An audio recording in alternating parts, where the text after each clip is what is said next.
దయారసమూర్తి ఆయమ్మ ధన్యులు భువిజనులు ఎవరిపైన తన దృష్టుండో శ్రీమంతులౌను వారు.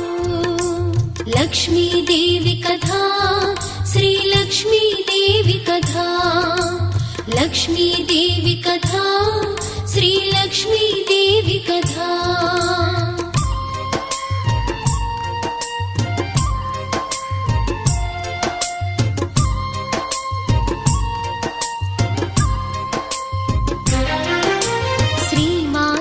వక్షోవాసి శ్రీరంగధామేశ్వరి సహస్రకోటి తేజముతో వెలిగెడి శ్రీలక్ష్మి చతుర్ముఖాది అమరులచే అర్చింపబడే తల్లి విలసత్ కమలాసనయై విలసిల్లే లక్ష్మి పైరు చేతుల మనోహరం ఎర్రని తామరలే క్రింద చేతులలో ఒకటి ధనం ఒకటందించే అభయం అట్టి జగన్మాతగు లక్ష్మి పురాణమిది వినరే శ్రవణానందముగా వినుచు తరింప